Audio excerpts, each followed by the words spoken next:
terrorista bolsonarista entrou no Supremo Tribunal Federal em agosto e escreveu: deixaram a raposa entrar no galinheiro. As redes sociais dele, né, já eram meio suspeitas, né?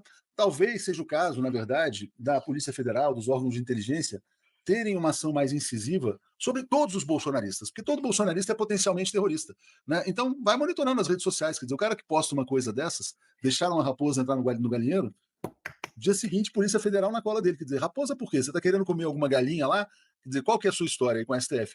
Quais são as suas postagens? Aliás, olha, era hora de começar a ter um grupo de inteligência no Brasil focados em postagens de terroristas. Diga aqueles. Concordo, inclusive acho que os Estados Unidos fazem isso. Acho que eles fazem isso, exatamente. Se tiver alguém lá folgando, dizendo, porra, olha, entrei no Capitólio, preparem-se, né? Opa, alguém Isso. bate na Já, porta do cara, né? já imaginou? Assim, no outro dia tá lá batendo na porta dele. Agora, Exatamente. Léo, você só faz isso, você só toma essa iniciativa, você só se sente empoderado de ir lá no Supremo Tribunal Federal e fazer esse ataque, porque você foi estimulado a isso. Você foi levado a uma atitude extremista. Qual foi o cidadão brasileiro que estimulou o maior levante, as maiores críticas, ataques de todo tipo contra as instituições, contra o Supremo Tribunal Federal? Quem é essa pessoa? Essa pessoa é Jair Bolsonaro. Então, é graças a ele é o mentor ideológico deste episódio. Ele é a pessoa que estimulou, que fez com que um cidadão como esse pensasse que essa instituição é a grande vilã do nosso país, a ponto de ir lá e se explodir por causa disso. Por quê? Porque ele está com medo da prisão, moveu tudo que era possível e impossível, moveu todos os recursos financeiros para isso, moveu uma parte das Forças Armadas para isso. O almirante Garnier é prova assim, pessoal disso, porque deixou à disposição as tropas da Marinha para um eventual golpe. Então, se o cara fez tudo isso, ele é o mentor ideológico desse atentado. É o Bolsonaro. E é por isso que ele tem que ser responsabilizado pelos crimes que ele cometeu no golpe do 8 de janeiro, para que isso desestimule outros lobos solitários. É uma matilha de lobos solitários que a gente tem. E o líder delas é o Bolsonaro. Então, se não houver uma ação rápida contra tudo isso que está acontecendo, se a gente for ficar prorrogando, à medida que surgem novas provas, e não faz a denúncia oficial para poder correr os prazos, tramitar no devido processo legal e condenar e prender o Bolsonaro, a gente vai ficar nessa situação por mais 2 anos aí, até as eleições de 2026, com o apoio dos Estados Unidos, dessa retórica extremista que vai chegar ao poder novamente. É mais um atentado. Não vamos nos esquecer que em 21 de outubro teve um incêndio no STF.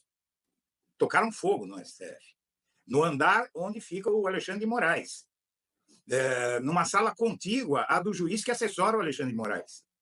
E o laudo nem saiu ainda.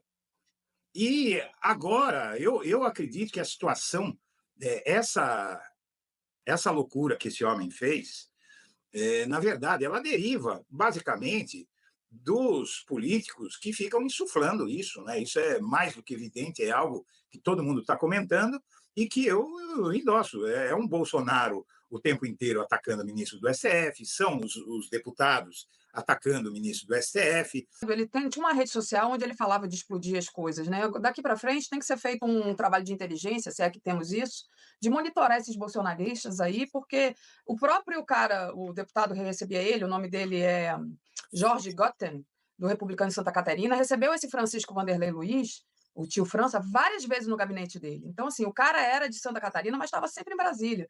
Então, tem que haver um trabalho de monitorar essas pessoas que ficam anunciando um risco até para o presidente Lula também, né? Não só para essas autoridades do STF, para a Câmara, para o A Senado, Câmara. mas para a máxima presidência da República. Muito bem, querido. Ele alugou uma casa, parece que ele mudou-se para cá. E acho que ele estava assim, indo muito procurar esse deputado atrás de emprego, talvez, porque ele também não tinha emprego, né? Ele já teve, já foi uma pessoa equilibrada e tudo. Outra coisa, então ele alugou uma casa em Ceilândia há mais de um mês, ele estava se instalando em Brasília. Uma outra coisa que é preciso entender, né? Assim, é preciso chamar a atenção. A militância na extrema-direita, a militância no bolsonarismo, ela impulsiona as pessoas, empurra as pessoas para um radicalismo tal que chega a esse ponto, né? É preciso também identificar quem doutrina essas pessoas assim, quem está ensinando, por exemplo, técnicas terroristas para elas. Deve existir mentores, né? as pessoas não se tornam, assim, por conta própria, de repente, terroristas, né? Elas devem existir, sabe, pessoas mais qualificadas e graduadas que pegam esses militantes da extrema-direita e estão ensinando coisas, né? Eu acho que as pessoas não tiram isso de nada, embora a internet esteja aí, né, e tudo isso pode ser aprendido, inclusive nessa chamada deep web, né, essa internet do submundo, mas é preciso investigar, sabe, como é que tá, como que são os aliciamentos terroristas. Inclusive eu sei, por exemplo, de vez em quando a gente vê uma notícia de que a Polícia Federal, descobriu alguém sendo aliciado por organizações terroristas estrangeiras, né, sobretudo, aí do Oriente Médio, Estado Islâmico também, a gente ouve isso de vez em quando, uma notícia. Pois eu tive notícias recentes de que existe uma grande, sabe, atividade de cooptação de jovens brasileiros para organizações terroristas internacionais. A Polícia Federal investiga isso, mas ela às vezes apresenta uma pessoa ou outra. Já teve caso no Pará, no Nordeste, né, de pessoas brasileiros jovens que foram presos porque estavam sendo aliciados. Isso também precisa ser investigado, né?